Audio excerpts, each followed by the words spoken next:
Good morning, student. Welcome again in our political science class.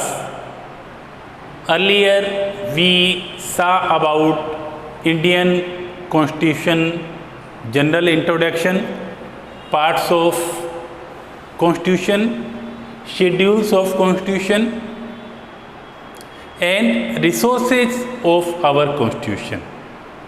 And after it we saw about salient features of Indian Constitution, and then we saw about Constitutional Assembly of India, and today we will discuss about the preamble.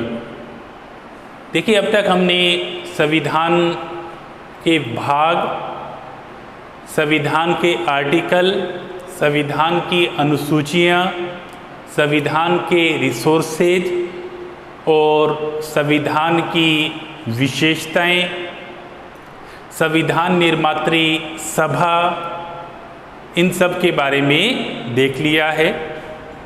और जो आपका Indian political system paper ये चल रहा है, इस paper में जो नेक्स्ट आपका टॉपिक है वो है प्रीएम्बल, प्रस्तावना। देखिए, जब भी आप कोई निबंध लिखते हो, whenever you write an essay, first of all your first headline is preamble और background, प्रस्तावना या पृष्ठभूमि। एंड इन preamble, इन प्रस्तावना, आप प्रस्तावना में ये बताते हो कि निबंध में हम किन किन बातों को शामिल करने जा रहे हैं, किन किन बातों को हम लिख रहे हैं। जब हमारे देश में संविधान निर्मात्री सभा का गठन हुआ, आपने देखा संविधान निर्मात्री सभा ने लगभग 3 साल संविधान को बनाने में लगा दिए। कितने साल? 3 साल। जैसा कि आप बचपन से ही पढ़ते आ रहे हो, 2 वर्ष 11 महीने और 18 दिन। 2 वर्ष 11 महीने और 18 दिन हमारे संविधान में लगे थे। संविधान को बनाने में कितना टाइम लगा था। और जब संविधान बन के लगभग तैयार हो गया तो ये सोचा गया, ये विचार किया गया कि हमारा संविधान तो बहुत बड़ा है, क्योंकि विश्व का सबसे बड़ा संविधान ये बन गया था। अब अगर कोई व्यक्ति हमारे संविधान की मूल भावना को नटशेल में देखना चाहता है, पढ़ना चाहता है, तो वो कैसे पढ़े? क्या उसे 395 आर्टिकल पढ़ने पड़ेंगे, अनुसूचियाँ पढ़नी पड़ेंगी? तो इसमें तो बहुत ज़्यादा टाइम भी लग जाएगा और संविधान की मूल भावना फिर भी उसे समझ आए या नहीं आए। तो इसलिए हमारे संविधान निर्माताओं ने ये सोचा कि हम संविधान की एक प्रीएम्बल तैयार करते हैं, एक प्रस्तावना तैयार करते हैं। जब आप कोई ऐसे लिखते हो, निबंध लिखते हो, तो उसमें सबसे पहले आप प्रस्तावना लिखते हो। लेकिन यहाँ पे जब संविधान बन के तैयार हो गया, उसके बाद इस पे विचार किया गया। उसके बाद इसलिए विचार किया गया क्योंकि जब संविधान बन रहा था तब तक तो हमें पता ही नहीं था किन किन बातों को इसमें शामिल करना है। जब संविधान बन के तैयार हो गया, बिल्कुल रेडी हो गया, तो ये सोचा गया कि इसकी एक क्या होनी चाहिए? प्रीएम्बल होनी चाहिए, इसकी एक प्रस्तावना होनी चाहिए। वैसे तो जब संविधान निर्मात्री सभा की तीसरी बैठक हुई थी 13 दिसंबर 1946, 13 दिसंबर 1946, उसमें नेहरू जी ने उद्देश्य प्रस्ताव प्रस्तुत किया था। ऑब्जेक्टिव एक प्रपोजल वो लेके आए थे कि हमारे संविधान बनाने का उद्देश्य क्या, what is the purpose of our constitutional assembly.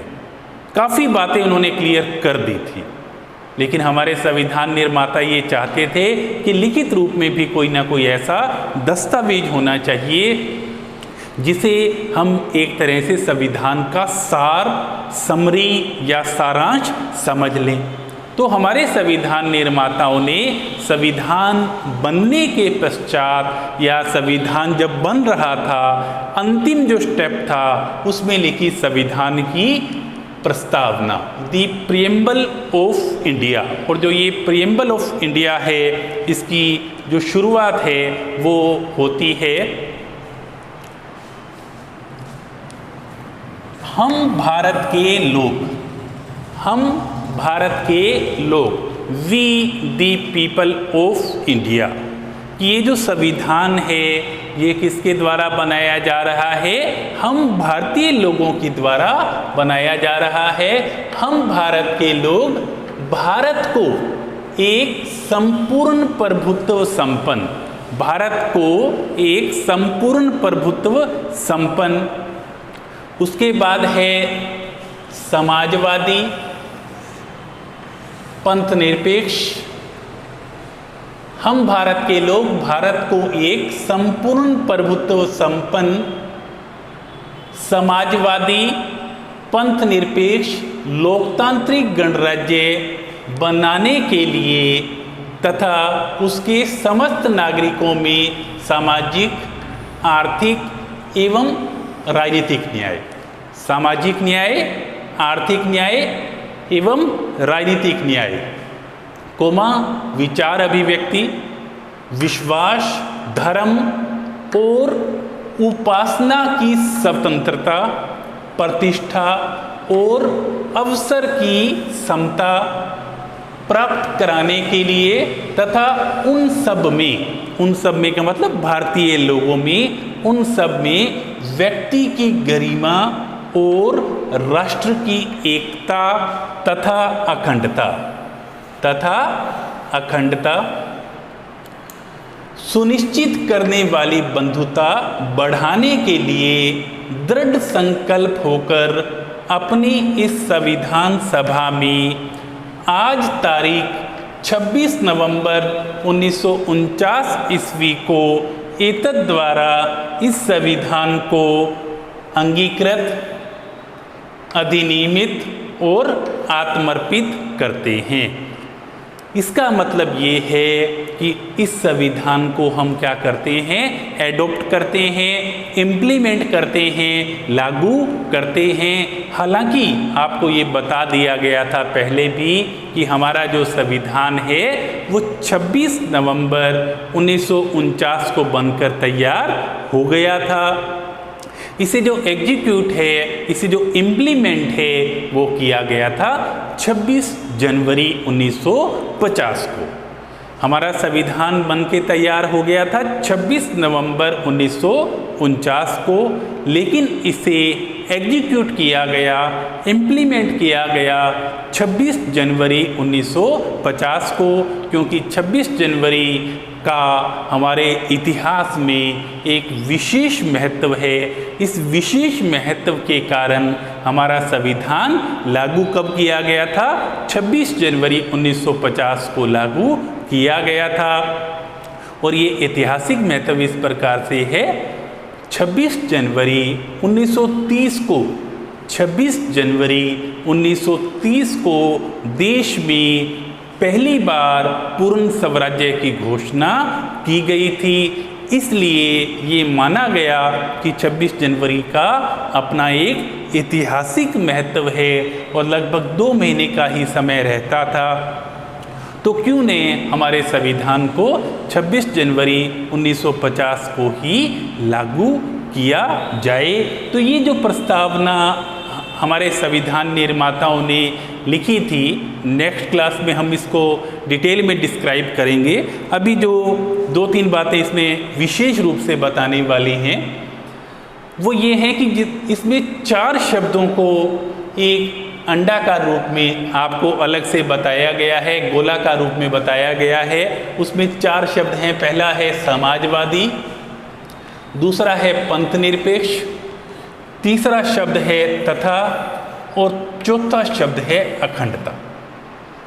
ये 4 शब्द हैं। जब मूल रूप में हमारे देश के संविधान की प्रस्तावना बनी थी तब इन 4 शब्दों का इसमें उल्लेख नहीं किया गया था। इनका उल्लेख किया गया है 42nd अमेंडमेंट के द्वारा। 42nd कॉन्स्टिट्यूशनल अमेंडमेंट के द्वारा 1976 में इन 4 शब्दों को हमारे संविधान में जोड़ा गया। उसमें पहला शब्द है समाजवादी, सोशलिस्ट, दूसरा है पंथनिरपेक्ष, सेक्युलर, और एक है तथा, एंड, और अखंडता का मतलब इंटीग्रिटी। उससे पहले ये चारों शब्द हमारे संविधान की प्रस्तावना का अंग नहीं थे। इन्हें 42nd अमेंडमेंट के द्वारा 1976 में हमारे संविधान में ऐड किया गया है। तो ये जो आज आपको बताई है ये प्रस्तावना बेसिक रूप में जिन शब्दों में लिखी गई है उसके बारे में आपको बताया है। इसमें पहली बात तो आपको ये याद रखनी है कि संविधान निर्माताओं ने संविधान सभा के अंत में प्रस्तावना का निर्माण किया था। उसकी स्टार्टिंग होती है we the people of India, कि संविधान कौन बना रहा है, हम भारतीय लोग मिलकर संविधान बना रहे हैं। और इसमें संविधान की मूल भावना निहित है। और एक अन्य बात ये याद रखनी है कि जो ये 4 शब्द हैं 1, 2, 3 एंड 4, इन्हें बाद में 42nd कॉन्स्टिट्यूशनल अमेंडमेंट के द्वारा हमारे संविधान में ऐड किया गया है। जो नेक्स्ट इसके सैलेंट फीचर्स हैं या जो प्रीएम्बल को डिटेल में देखना है वो हम नेक्स्ट क्लास में देखते हैं। Thank you so much.